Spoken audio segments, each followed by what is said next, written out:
ready for some football. I don't know about you. Who else could it be but your man Lou? Yeah. The LouieTeeNetwork is powered by MusicHead University. MusicHeads, classes in session. Turn me up. Enroll on YouTube now. Link is in the description. Who else could it be but me, your man, Louie T? Welcome to Thursday Night Football Overtime. Seahawks, Cardinals, NFC West family business. You know how the family do it. And Cardinals were wearing their brand new rivalry Nike uniforms. Nike put out some rivalry uniforms for 8 teams around the league that will be showcased throughout some primetime games and throughout the season against teams in the same division.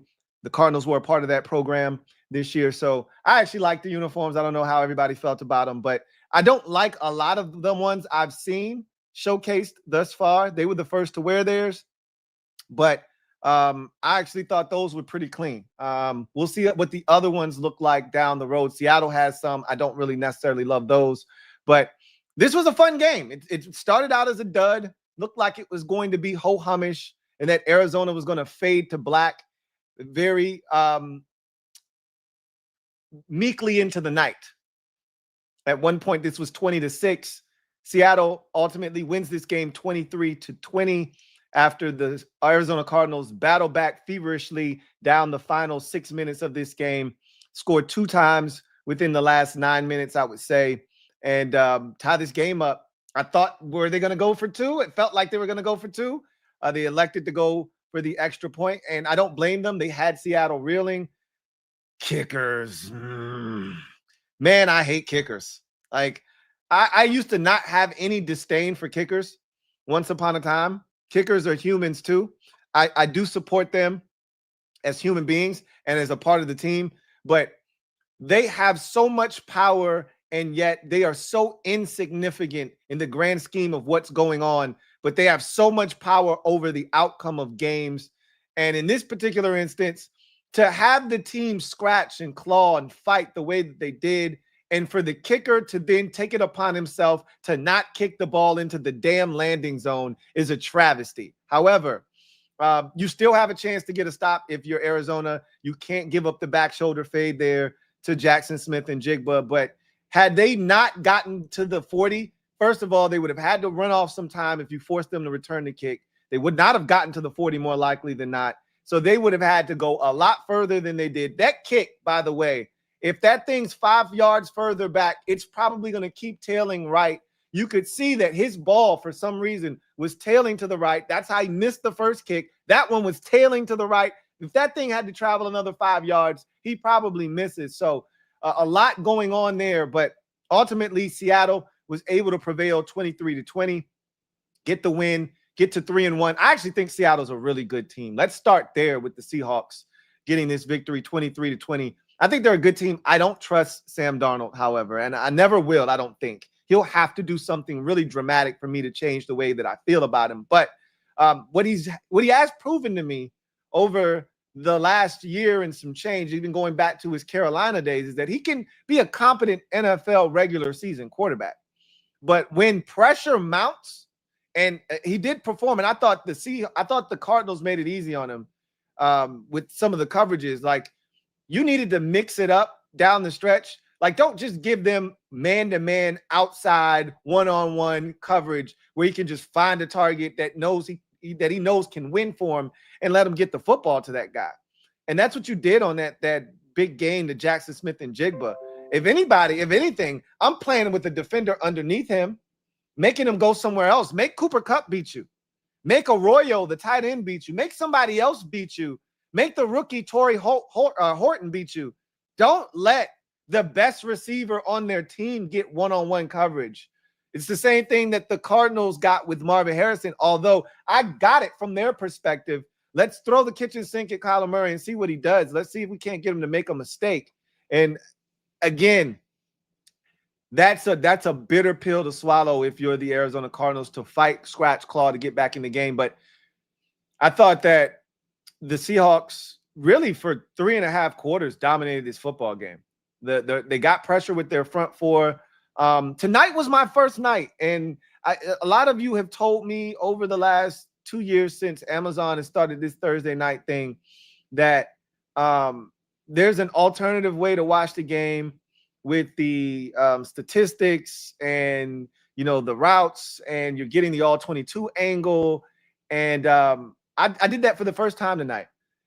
And my eyes are not trained to watch football games in that manner, but I think I really enjoyed it. I think I'm going to do it again. I'm not sure. There were certain aspects of it that I didn't like. Like there were catches down the field that I didn't know if it was a catch or not. And if you're on that tighter angle shot, you'll be able to see if it's a catch. You'll be able to see if its feet are inbounds or not. Like I couldn't see, like the fourth down catch, for instance, with Wilson, right? Michael Wilson. I wasn't sure if he caught that or not at first. I saw him stop the impact of the ball. I wasn't sure if he caught it or not. There was another catch down the right sideline where I was like, did he catch that? I couldn't tell. The Marvin Harrison catch is a great example. Corner route, corner of the end zone, left side. I couldn't see if he caught that football or not. Tighter shot, tighter window, and I'm definitely locked in. I'm zoomed in. Oh, he caught that for sure. So there were certain things that I didn't necessarily love, but I love seeing the defense. I love seeing what the quarterback, not necessarily what the quarterback sees. He sees it from a different vantage point, but I just love seeing the receivers, who's open, what he could or couldn't do. Should he take off and run?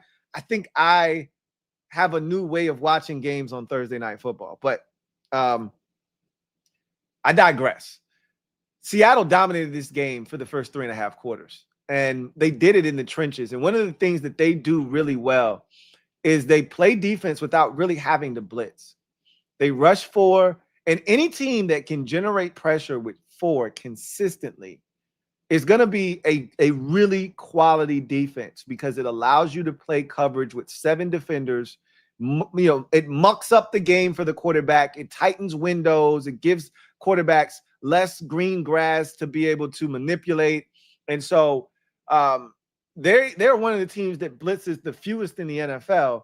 And you saw that early in the game. They really weren't blitzing. They were only rushing 4, and they were doing a great job of staying in rush lanes, having good rush lane integrity on Kyler Murray. They really didn't let him free early in the game. He got free a little bit later on, but ultimately they were controlling the line of scrimmage on defense, stopping the run. This was Trey Benson's first start. No James Conner, obviously.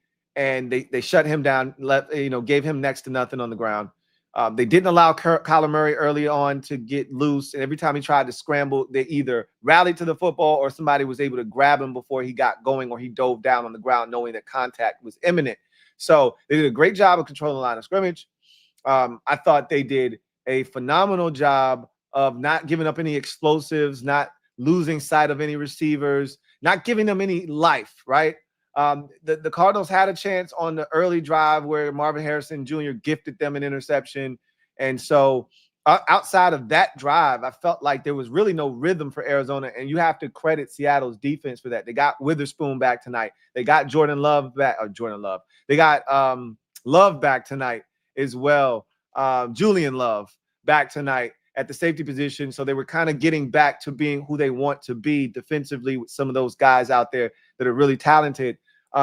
Offensively, I thought they controlled the line of scrimmage as well. Darnold stayed clean for much of the game. There was the sack at the beginning of the second half by Josh Sweat that Sweat should have recovered. I don't know how in the hell he had the ball literally in his hands, and how he didn't pin that against his chest is beyond me. But outside of that, Darnold was relatively clean throughout the course of this game. When they had to have it, he was clean. That the throw to Jackson Smith and Jigba on the 3rd and 6, where it looked like they were going to put the game away before Jason Myers missed the field goal, that's a dot, and that's great protection. Late in the game, when the Cardinals decided to bring pressure there on that last drive, when he had the opportunity to hit Jackson Smith and Jigba, again, great protection up front. They ran the football very effectively for much of the game. Kenneth Walker at one point was averaging like 6 a pop against this defense. So they controlled the line of scrimmage. I thought they did some really good things offensively. And so they really controlled the pace of this game. They were eating up clock. They were being methodical in their approach. They were getting what they wanted. They went to Arroyo early in the game, the rookie tight end out of Miami. He went to Barner for the touchdown, A.J. Barner for the first touchdown of the game, had a couple of connections with him. They really didn't even target JSN in the first half, and he didn't come alive until the second half. So they were doing damage without their best receiver getting involved, and they really continued to control the clock and the pace in the second half. The only difference was they weren't finding the end zone. In the first half, they scored touchdowns, not field goals. In the second half, they settled for field goals. Obviously, the big JSN holding penalty to negate the touchdown run that would have put this game on ice. At that point, it would have been a 3-score game. I think that would have made the score 20. Believe it would have made it 24-6, if I'm not mistaken. I think the score at that time was no. It would have made it 27-6. The score, no. I was right. It was 17-6 because they ended up having to settle for a field goal on that drive that kept it at 2 scores. So it would have made it 24-6, made it a 3-score game. Game would have been done, right? With the amount of time that was left and the way Arizona offense was struggling and the way Seattle's defense was playing, game would have been done.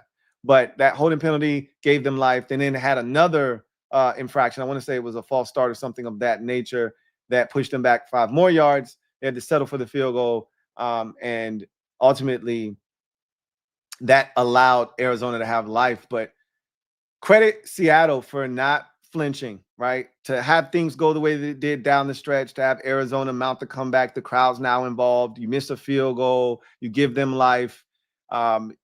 Everything's kind of feeling like it's falling apart at the seams. You get the break with the kick not in the landing zone, which gives you great field position without having to. That was the biggest part of that, because the return could have come out to the 40. It was having that happen without any time coming off the clock, because at that point, I think it was 28 seconds left. If you are the Arizona Cardinals, you want 5 to 7 seconds to come off the clock on that kick return. You want to keep them at the 23, at the 25, at the 27, at the 32 even. Right, with 7 seconds coming off the clock, because the first play that they ran, Darnold threw the football away, but that ate up 5 seconds of the clock. So if you're able to get to a 16-second range, that sort of thing, and now, they've got a lot of distance to cover and only one timeout, you're in great position. But that kick, to not have it land in the zone, the landing zone, and to not run off any clock, get it all the way out to the 40, was a godsend for Seattle. And to not panic in that situation. Darnold was really smart to throw the first down pass away, not eat up any more clock trying to extend the play, find something, not throwing it underneath inbounds to have to force your last time out to be taken and, to put you in a tough spot there. Smart on his part to get rid of the football, to give them, a lot more time still and remain strapped with that one timeout so that if you need it, you could use it. And then, the presence of mind to see the one-on-one coverage on the outside with JSN against Max Melton and hit him back shoulder. Beautiful execution there. And, to weather the storm, because it's easy to fold in that situation, have this thing go to overtime and find a way to lose. To remain calm in that situation and get it done, execute, put yourself in a position to get the field goal. That's big time for Seattle to run their record to 3-1. I think they're a good football team. I don't think they scare anybody with how they, approach the game. They had tremendous success. That's the Saints. Like, no one really is going to give you a ton of credit for doing what you're supposed to do at home against a really bad football team. But to run it up the way that they did, that was impressive. That's what you do to teams like that. But I want to see what they look like against real, upper echelon talent, because I don't think they've played a team of that caliber quite yet. They've played some solid teams, but nobody. And again, this division is going to kill it this year because they played the NFC South. That division sucks. They're probably going to sweep that entire division. There's not one team in there that scares you outside of Tampa. And if you can find a way to get Tampa, you should be able to do immense damage. I got to make sure that this division is playing that entire division, because yes, they are, because Arizona played New Orleans in week 1, and then they turned around and played Carolina in week number 2. So they're playing that entire division. You're going to mop that division up. You saw what you did to the Saints if you're the Seattle Seahawks. If you're a fan of that team, you saw what you did to the Saints. You're going to be able to do something similar to Carolina. And the Falcons are reeling right now. It just depends on when you catch them. Like, if they get their act together by the time you see them, it could be a different Falcons team. But the way they're playing right now, they're kind of reeling. So Tampa's the only team that really gives you a real threat in that division. You should be able to mop up that division and take advantage of it. And I don't know who you're playing in the AFC quite yet. I would assume, and I shouldn't do this because of the new setup with how every team plays one team from a division. But because the Seahawks played the Steelers, I'm going to assume you're playing the AFC North. Maybe that's not a fair assumption to make, but that's a division that's interesting now with the Joe Burrow injury. Feel like you can beat the Steelers, which you've already done. You can beat Cincinnati and Cleveland. If you can just score some points and not turn it over, you should be able to beat the Browns. So again, that division to me feels like a one team, division where it's just Baltimore. So if that is in fact the case, this division should have it's reminiscent to me of last year's NFC North, where that division played the NFC South and the AFC South, and they cleaned up all the teams. The Vikings cleaned it up, the Lions cleaned it up, the Packers cleaned it up, and that's how you ended up with 3 teams with I believe 12 or more wins, right? So I could see this division having something similar happen to it if teams take advantage. But also the teams inside the division are going to beat the hell out of each other, and you're seeing that already. San Francisco's started out 2-0, having beaten both of these teams we saw tonight, and then Seattle now getting their first divisional win of the season. And it's a big one for Arizona because now you drop to 0-2 in the division with 2 heartbreaking last-second field goal losses. So big win for Seattle to run their record to 3-1. I want to see what this team looks like when I think they play better competition, because I don't feel like they've done that this season. I don't think the Steelers are very good. The Saints, we know, are one of the worst teams in football. You lost to the one team that is pseudo good, and I don't know how much I believe in San Francisco right now, but you saw the best version of them in week 1 with Brock Purdy, and you lost to them, right? And so and now you saw Arizona, who I think is a solid team. I don't think they're all that great. So I want to see what Seattle looks like. Let's look at their schedule real quick while we're here. Let's just take a quick gander at what Seattle's schedule looks like, and let me just confirm who it is they are or aren't playing. That way we can kind of deduce what we think is going to transpire with them. So nope. So they got the double dip, the NFC South, AFC South double dip. This division is going to kill it this year. I'm looking at Jags, Texans, Titans, and Colts on the schedule. Oh my God. I mean, that's the same double dip that the NFC North got last year. You're getting it this year. I mean, and the South is even worse than it was last year, right? At least the Texans were good last year. I guess you could say that the Colts have taken their spot. Maybe Jacksonville is better than they were a year ago, so maybe it's not as bad, but the Texans stink right now, and they can't find their way. And we know the Titans are going to be one of the worst teams in football. So, again, this is even better than playing the AFC North. So let's see what you got going on here. So you play the Bucs next week. That's going to be a great matchup. Playing the Bucs next week. And the beauty for you is you get the Bucs on 11 days rest, basically. Winning on Thursday night.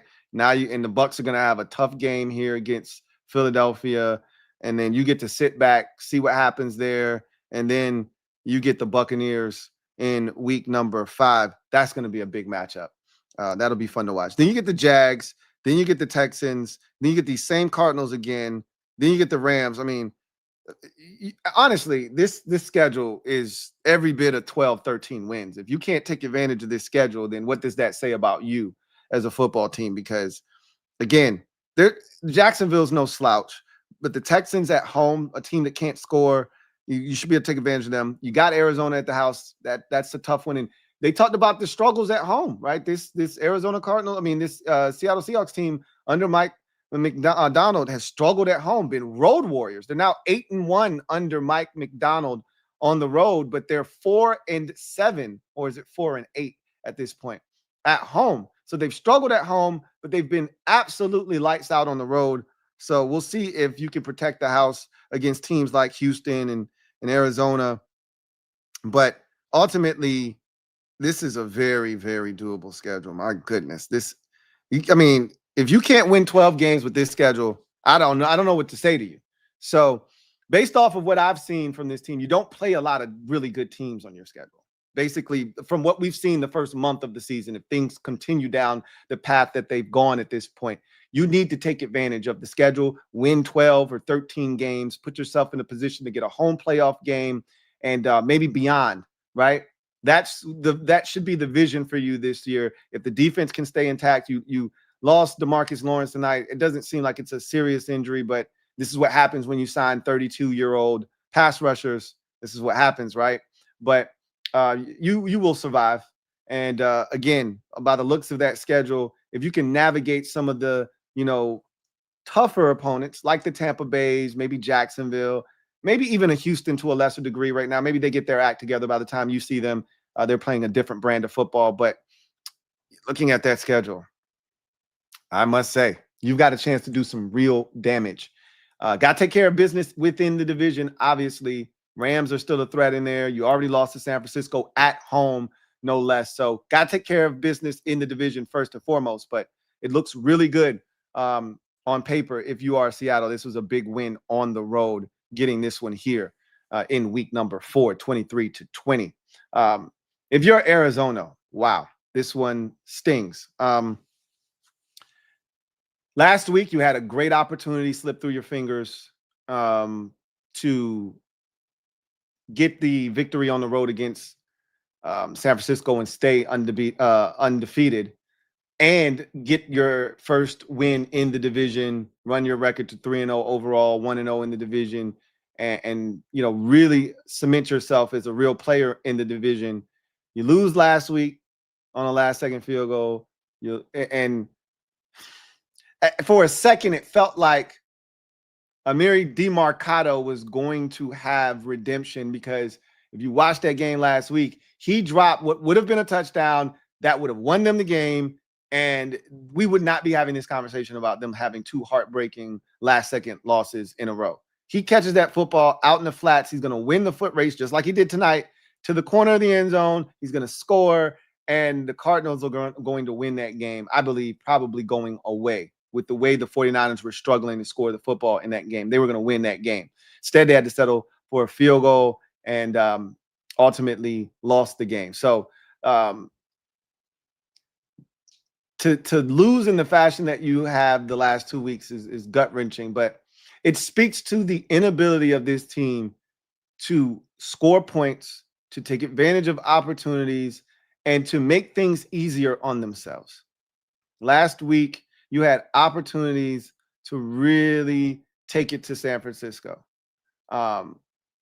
And you weren't able to take advantage of them, whether it was Mac Jones throwing a late interception that set you up with great field position and not being able to do anything with it, whether it's getting the safety, on the holding penalty in the end zone, getting great field position off that, and again, not taking full advantage of that opportunity.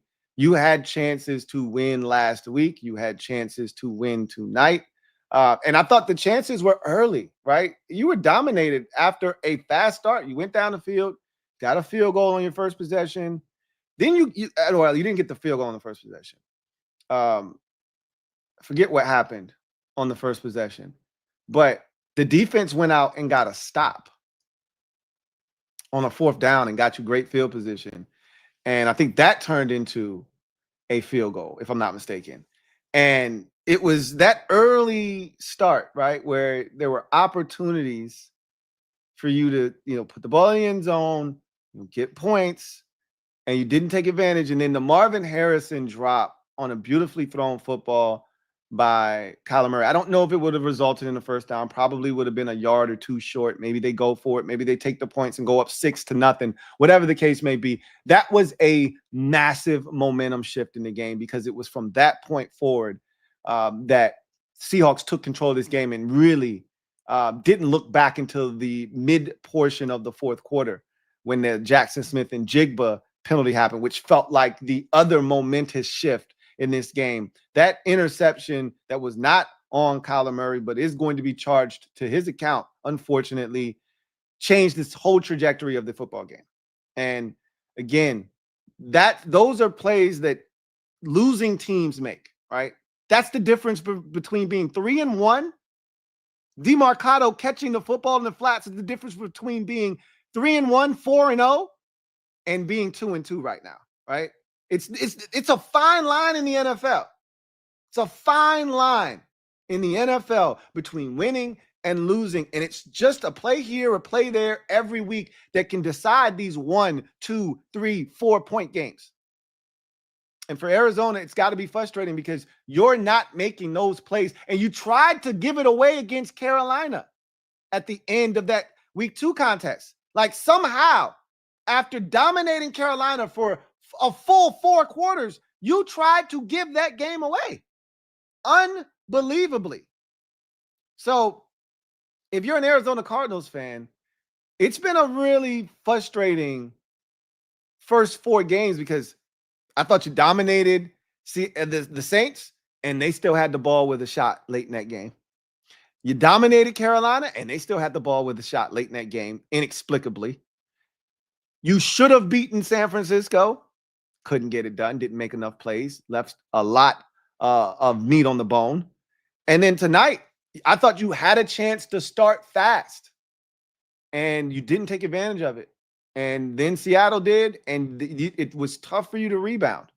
But you hung tough, and this is what I do want to say about Arizona. They play hard. They're down a bunch of defensive guys right now. Their secondary is decimated by injuries. Thursday nights suck.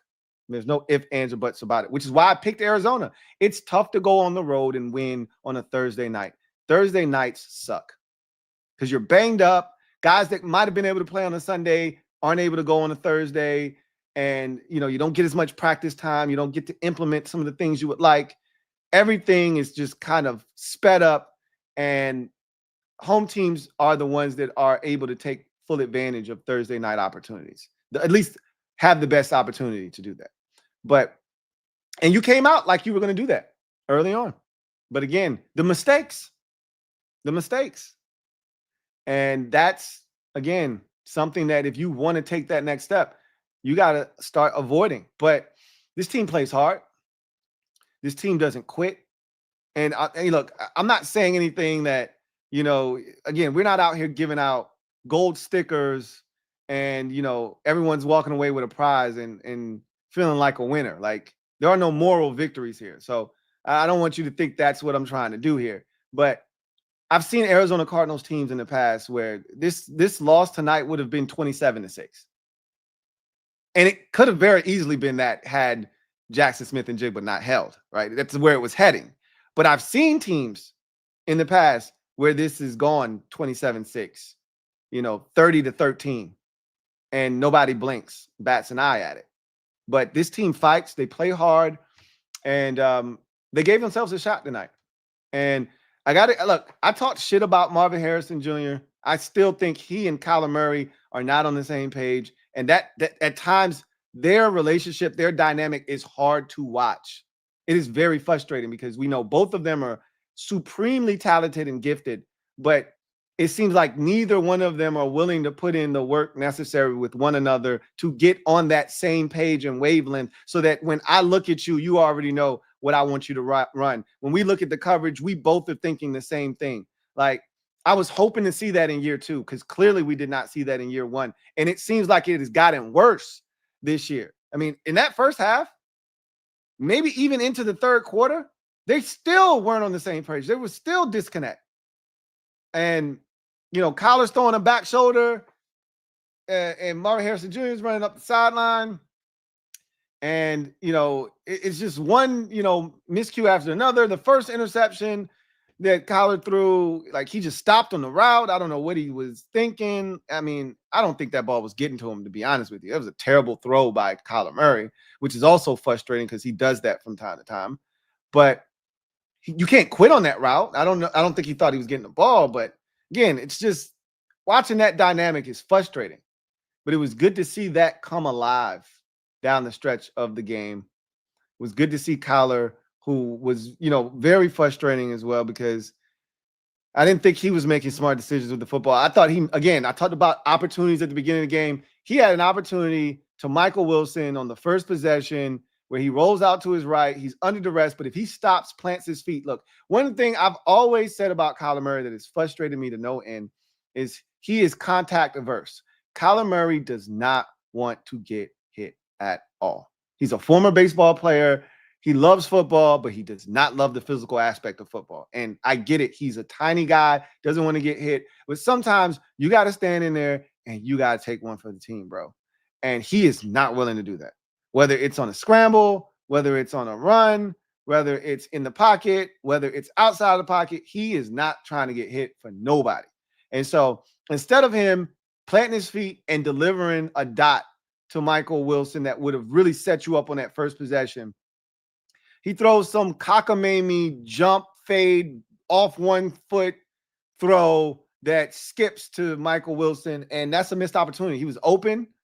It was a big gainer that would have put you in field goal range at a bare minimum, and instead you get nothing and you punt the football, right? So that's what I was talking about. And that's the frustrating part with Kyler Murray. The interception, I thought it was a bad decision, and even worse throw that, I don't think Marvin Harrison Jr., even if he didn't stop on the route, wasn't going to get to. And, the second interception really was a great ball from Kyler. It was a great ball. And Marvin Harrison Jr. has to catch that. But they couldn't get the run game going with Trey Benson tonight. I actually like him a lot, but they couldn't get the run game going. And I like that they got Greg Dortch involved, because it felt like they were kind of ignoring him these first 3 weeks of the season. He's a guy that you got to get the football in his hands, right? He can be dynamic. He made some plays tonight. I thought tonight would be a Greg Dortch night, which is why I had I had more on the yards, which we'll talk about here in a second. But ultimately, what's missing from this Arizona Cardinals team is consistency. That's the biggest piece right now. They're very inconsistent. They struggle to score, right? We've seen that now 2 weeks in a row. Really, 3 out of the 4 games, right? You struggled in week 1, but it was enough against the Saints. You struggled in week 3 last week, 15 points. I mean, how many games you think you're going to win scoring 15 points, man? Like, seriously, you almost got away with one, but come on, man. I mean, how many teams you think you're going to beat scoring 15 points? And then tonight, I mean, if not for a Jackson Smith and Jigba hold, you're probably going to score 6 points, maybe 13. Maybe 13 points tonight. Maybe 13. But that hold gave you life, which led to the field goal, which led to the offense coming alive. Kyler starting to use his legs, went a little tempo, and next thing you know, you're in the end zone. Great catch by Marvin Harrison Jr. That's what everyone wants to see from him. That's the ability to go up, high point the football, use that size. How many times did Kirk Herbstreit tell us he was 6'3", 220 tonight? I was like, look, Kirk, if you tell me how tall and how big this man is one more time tonight, you tell me how tall and how much he weighs one more time tonight, I'm going to find you, and it's on site. But finally, he used the 6'3", 220-pound frame to go get the football. That's supposed to be a built-in advantage for him every week. Hopefully, this was the start of him gaining his confidence back and being able to play at a much higher level than what he's shown to this point of his career, because of all of those receivers in that draft that went in the first round that we were all like, man, these receivers are talented. He right now seems like the least desirable of that group between Malik Neighbors, Brian Thomas Jr., and all of those guys that went in that first round that year. He has to step his game up. He has to step his game up. So even Rome Odunze looks better than him at this point, which is crazy. So we know he's capable, but he's got to step his game up. And Kyler does too. I thought the defense fought their ass off tonight. I mean, they gave the team a chance. They were down a bunch of guys. They fought like hell. One thing I don't like about Arizona is I don't think they're a high IQ defense when it comes to getting guys on the ground. Too many times I saw them throwing guys towards the sticks. There was a Torrey Horton catch on a third down where they got like 3 guys tackling him, and then one of the corners, just dumb move, takes him and I think it was Denzel Burke, because he's a dumb. I think it was him. I'm not sure if it was him or not. But he takes him and he throws him forward. And I'm like, hey, guy, what are you doing? Now, it ultimately worked in their favor because they went for it on 4th down and they didn't get it. But they had another play where they did the same thing, a similar thing, where the guy takes him and throws him forward. And then they had one by the end zone where Melton hits him and you got Josh Sweat loafing. Like, those are the effort plays. Those are the things, again, talk about the small, fine line. It's a 3rd down and goal.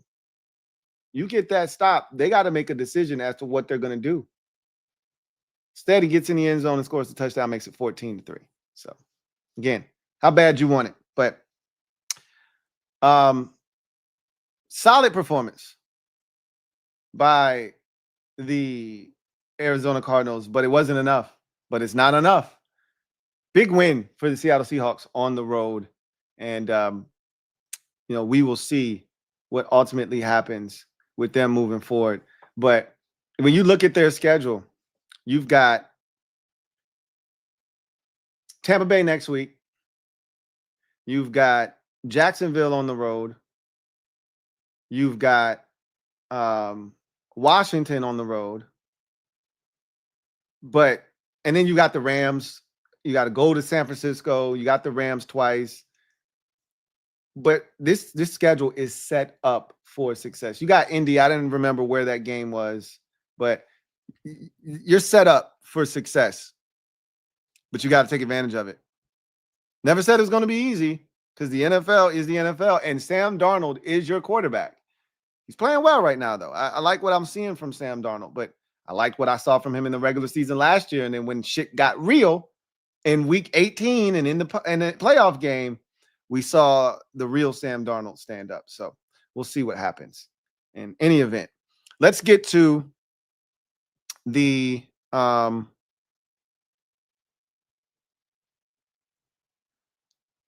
on a second.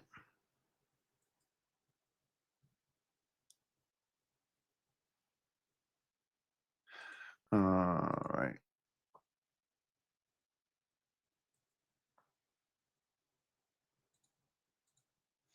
See what we got.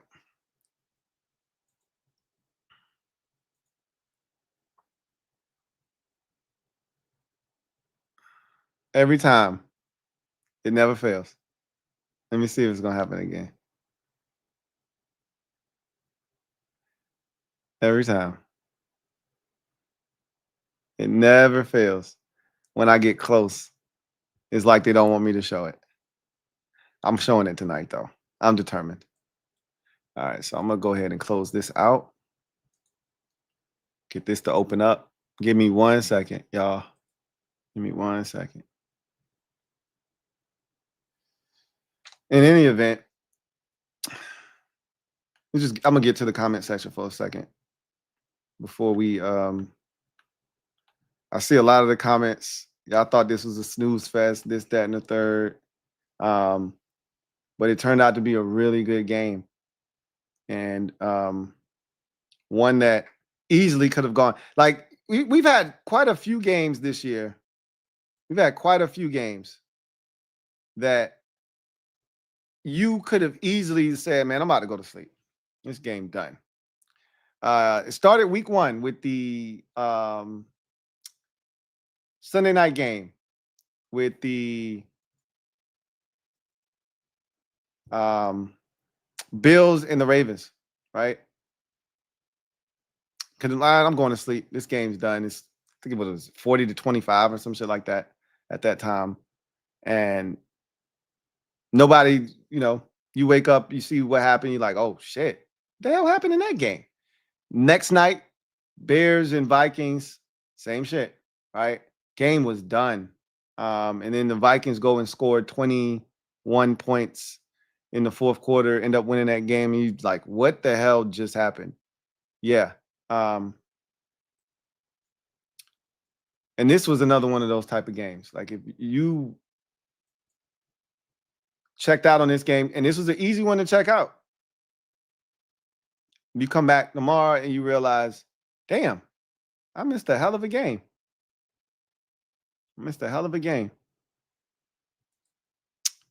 All right.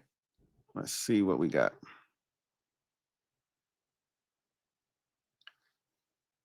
So,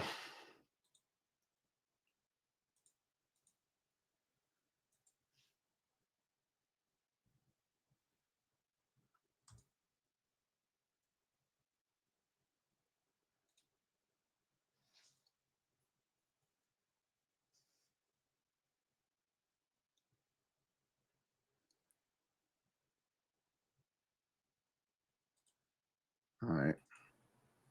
Oops. Sorry about that. Hit the wrong thing.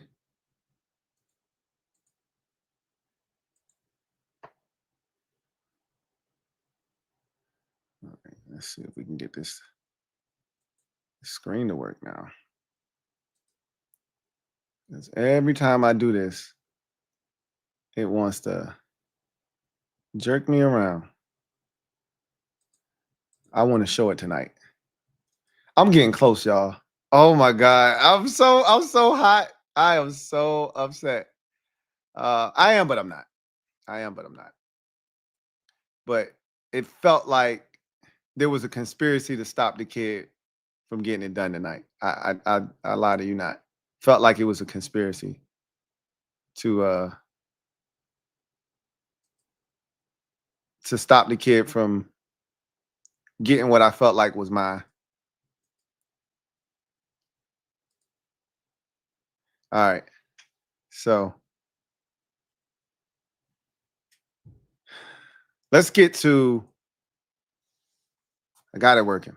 Let's get to the skill game brought to you by Sleeper. The skill game brought to you by Sleeper. The skill game.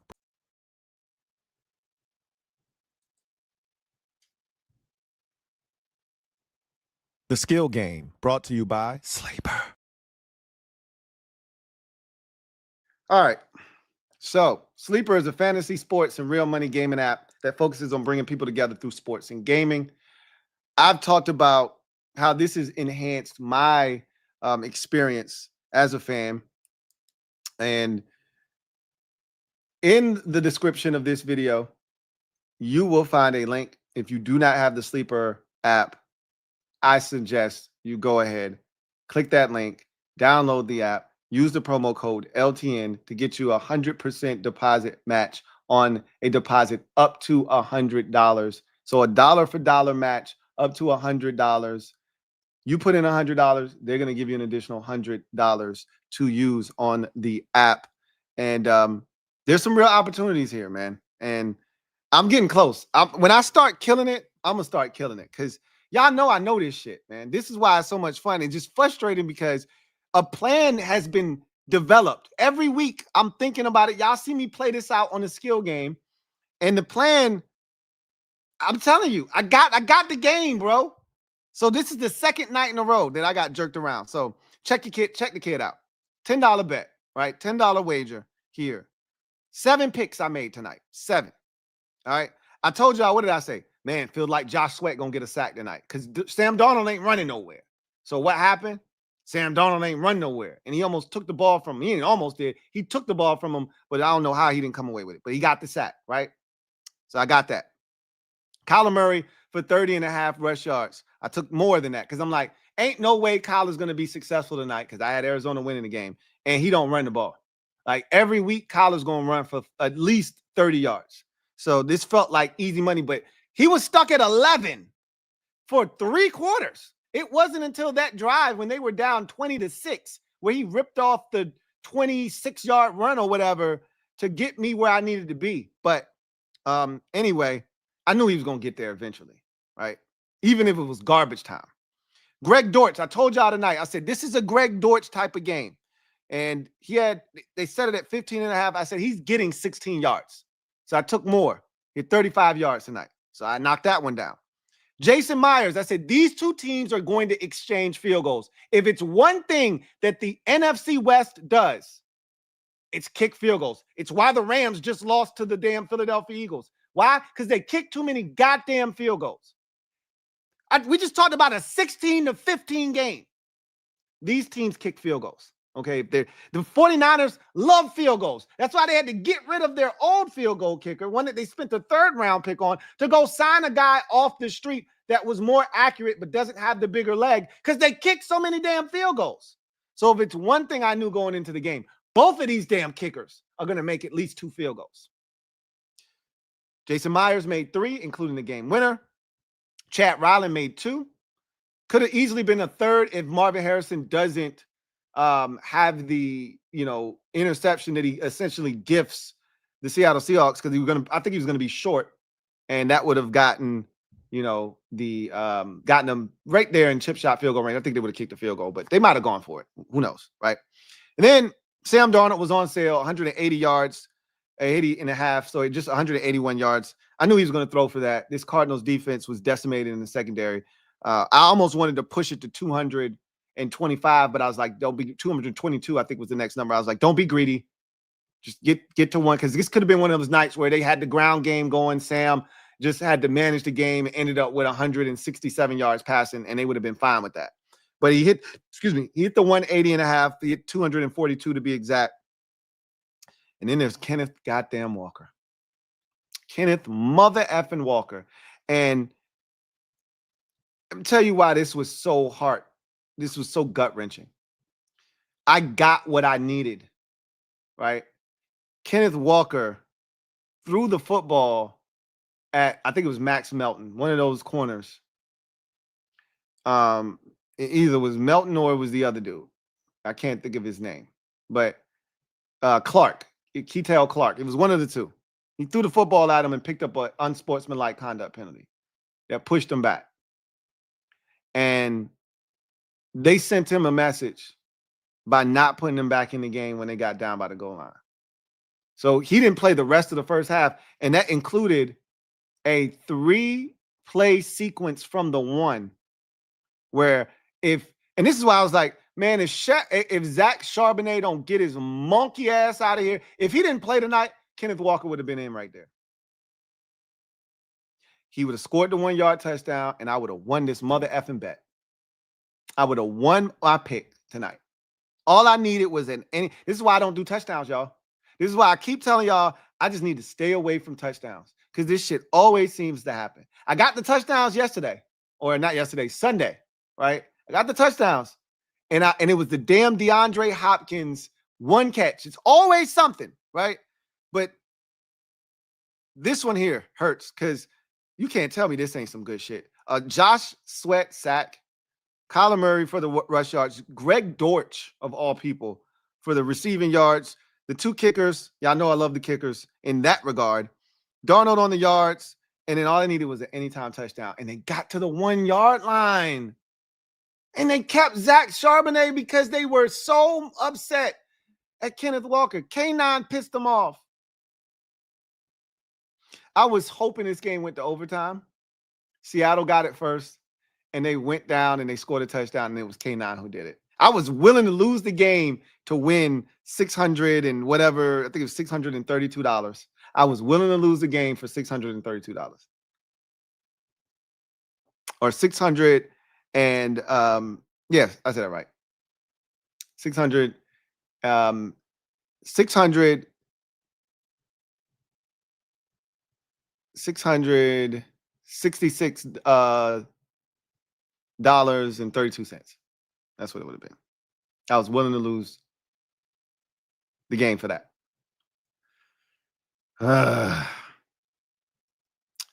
That sucks. But it shows me that I got this shit. That's 2 of them in a row where I lost by one thing. 1 catch in the Ravens game, 1 anytime touchdown. They got to the 1-yard line. All they had to do was put him in the game.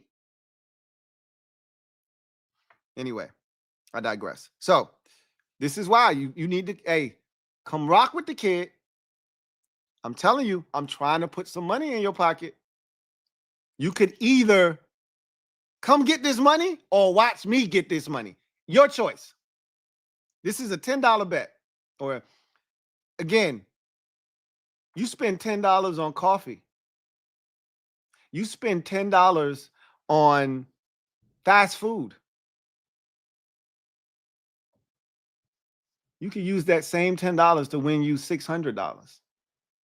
It's not, again, it's not easy. If it was that easy, everybody would be doing it. But I'm not just anybody.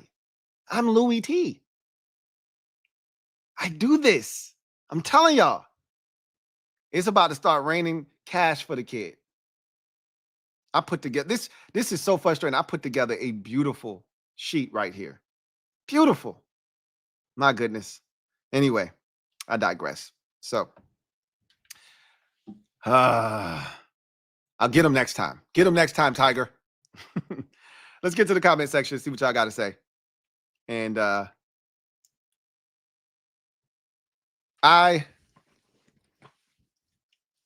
gonna get one of these this weekend. I'm gonna do the kicker thing this weekend.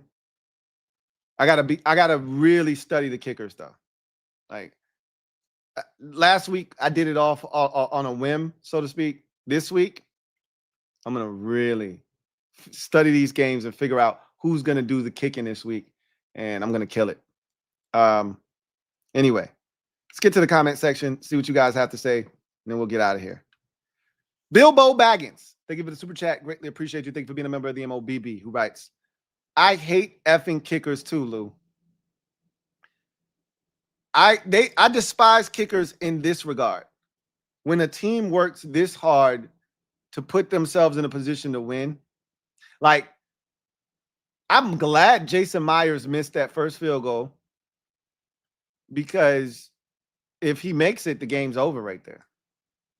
But to see Jackson Smith and Jigba's reaction to him missing that field goal, it's why kickers are so frustrating. And look, nobody wants to mess up. You know, everybody messes up. Jackson Smith and Jigba had a massive holding penalty. Like, he effed up. Everybody takes turns effing up. Everybody's going to make a mistake. Penalty, a drop, a fumble, a turnover, something to impact the game negatively for your team. Everybody's got to go through it. The part that is frustrating is that kickers have such a minimal impact on the game until their number is called. And they only, in the case of a place kicker, you got 2 goddamn jobs to do. Just 2. That's it. Everybody else has 8 million jobs to do. You ain't got to learn no plays. You ain't got to do shit. You just got to do 2 things. Kick the damn ball off in the landing zone and kick it through the uprights when they put you on the field to do so. That's it. Sounds easy. I know. It's not the easiest thing in the world. Trust me. But that's it. And it's one thing to not make a field goal or an extra point or what may have you. Kicking the ball off and just kicking it into the landing zone doesn't require a lot of effort. He would have been better off kicking the bitch in the end zone and having them start at 35 than to kick it in the landing outside of the landing zone and give it to him at the 40. Those extra 5 yards were the difference in between them winning this game and this shit going to overtime. Kickers have so much power, yet such an insignificant amount of time spent on the field impacting the game. That's the most frustrating part. They can be heroes. They can be goats. It's a tough job. Somebody's got to do it. But I have less patience for kickers that don't do things like kick the ball in the damn landing zone. That was too epic of a comeback by Arizona for you to derail the momentum by doing that dumb shit. And as a fan of a team who has kickers that do dumb shit like this all the time, because this happened to the Commanders last year on multiple occasions, right? This happened last year in the NFC Championship game. We put together this masterful 18-play, 7-minute drive, but we only come away with 3. But shit, it was still points. You still ate up half the clock, and then your dumbass kicker kicks the shit out of bounds. They start the 40, and the next play is a 60-yard touchdown run. You want to kill momentum? Kick the bitch out of the end zone, or kick the bitch out of bounds, or kick it out of the landing zone so that the team starts at the 40-yard line. You want to kill momentum? That's the fastest way to do it.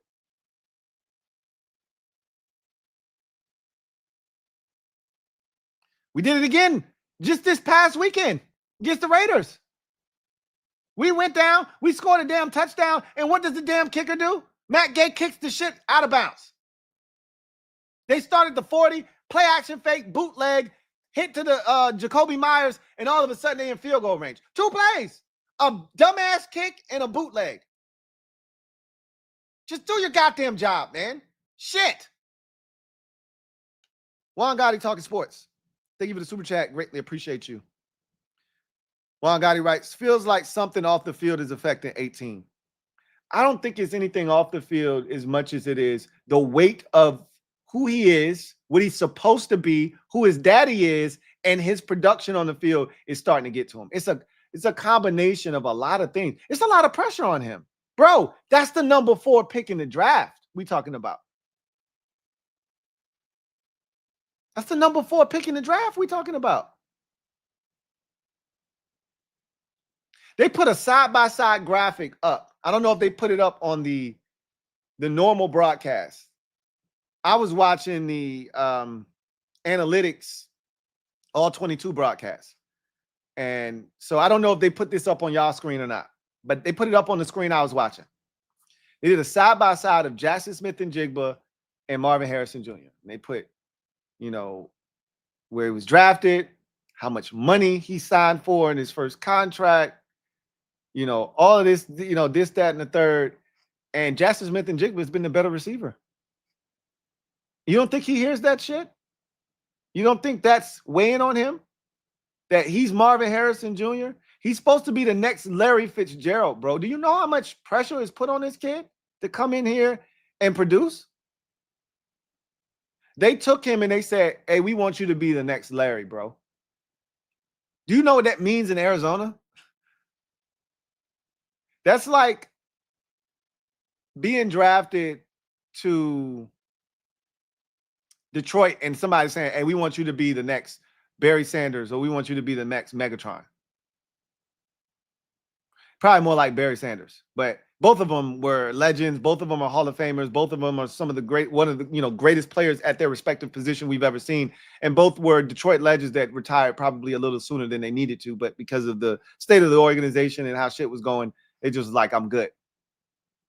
But just can you imagine being drafted and saying, hey, you got to be the next Hall of Famer, legend, best to ever do it in our franchise's history. You got to be that guy. And then not doing it? No. I don't think it's anything off the field as much as it is he's feeling the weight of the pressure of having to live up to expectations of being a number 4 overall pick in the draft and being given the keys to being the heir apparent to the Larry Fitzgerald throne. And everybody's saying, hey, you got to do that. And then you looking over and you seeing Malik Neighbors and you seeing Brian Thomas Jr. do the shit that they're doing. And you see Jackson Smith-Njigba doing what he's doing. And you see one of your other teammates, Emeka Egbuka, already killing this shit. And they like, bro, what the F, bro? All your Ohio State receivers that you went to school with, they better than you in the league right now. What's going on? Talk to us. It's really good. When he caught that touchdown, that man took a knee, and that was like the weight of the world being lifted off his shoulders for a brief second. That was like Kirk Herbstreit said, that was more than just a touchdown to cut it to a 1-score game. It really was. You could tell. Shadow Striker, thank you for the super chat. Greatly appreciate you.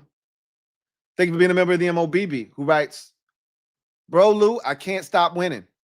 Darnold, 200-plus pass yards, under 23.5 cards team total, under 29.5 Darnold pass attempts, 25 yards for Kyler Rush, 200 Kyler pass yards, nice little 100 for 1,700, net 4K in 3 weeks. You're killing the game. Just make sure you getting out while the getting's good in terms of like, don't invest all of that back into the shit is all I'm saying. Sounds like you're killing it and you got a good strategy. I'm on my way. I'm on my way. I am on my way. I'm this close, literally. You know, like now I'm putting in the work. I'm putting in the effort. That's how I know it's about to take off for me. Because before, when I was doing this at first, I was just off a whim, right? A wing and a prayer. Like, yeah, I think this might happen, and just do it. Now I'm like studying these games. I'm watching these games intently, seeing who's touching the ball, what they like to do in these situations. So I know, okay, Josh Sweat had his first sack last week against San Francisco. He due for another one tonight, and Sam Darnold don't run. What I tell y'all he was going to do tonight, though? His rush total was set for like 12 and a half, and I said, watch him run for like 17 yards tonight. What'd he do? One run. That was it. He didn't run any other time tonight. What'd he do, though? The Red Sea parted. That man took off and ran for about 20 yards and slid. I said, what did I tell you? I said, I do this shit, man. I should have replaced Kenneth Walker's ass with Sam Darnold rush total, but I can't do Sam Darnold rush total, and the 180 they was giving up. But damn it, man. Your boy knows it. Congratulations, Shadow Striker. Hey, I'm happy for you, bro. Pass some of that shit my way, right? Pass some of that good juju, some of them winning vibes this way. Let me get a little bit of that.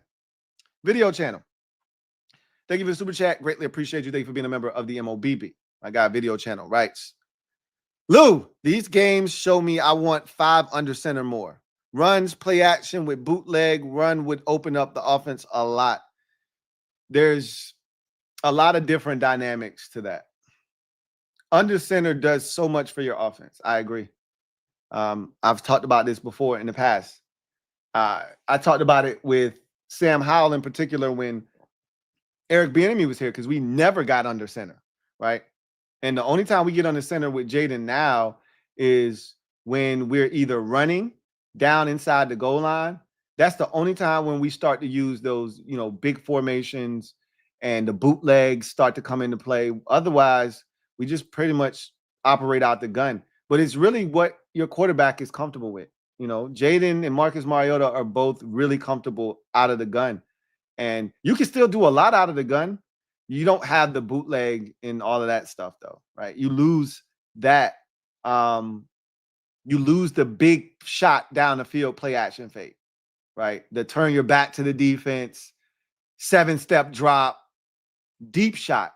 But we saw it with Marcus this week. If you run in read option, you hold those linebackers, you get those, little pop passes and those little seam balls, and you get those quick opportunities on that second intermediate level, those drift routes, so to speak. There's a lot that you can do off of the gun action, the run action off the gun. But no, under center is where it's at. I've been a big proponent of that. The Shanahans really made me a huge fan of under center offense. But again, not every quarterback is comfortable under center. Kyler Murray is not comfortable under center, right? Jaden Daniels is most college quarterbacks aren't really comfortable under center. Like, they don't do a lot of that in college. And it's not that they can't do it. They can learn and adapt and adjust at the NFL level. But you want to tailor your offense to the things that put your best player, or your most important player at least, in the best position to succeed. You want them to be as comfortable as possible. And for a lot of these young quarterbacks that come into the league, the gun, whether it's pistol or shotgun, is where they're most comfortable. It's where they've taken the most snaps. It allows them to see the defense a lot clearer and a lot faster, right, than under center, where you got to drop back, get to a spot. Now you see the defense. If you're in gun, you already see the defense. You see where everyone's aligned. You know exactly where to go with the football. There are advantages to it, advantages and disadvantages, but I like under center offense too. I think you can do both. But we don't run a lot of it. Only time we run under center stuff is when we trying to get Jaden on the perimeter with those naked boots, or we get into the, inside the 5, the low red zone, and we're trying to, get it to the tight end, or like we did Jaden's first touchdown pass when we got it to Trent Scott, when we're trying something like that. That's the only time we really get under center. Bilbo Baggins, thank you for the super chat. Greatly appreciate you. Double up. Thank you for doubling up. Who writes? Says, and all that's why I hate kickers. It starts at home. I get it. I totally get it. And you know what? Get yourself a good one, and you don't have to worry about these types of problems. Only teams with ass-kicking situations have these kind of conversations. You got yourself a good kicker, you're not having these conversations. So just find yourself a good one.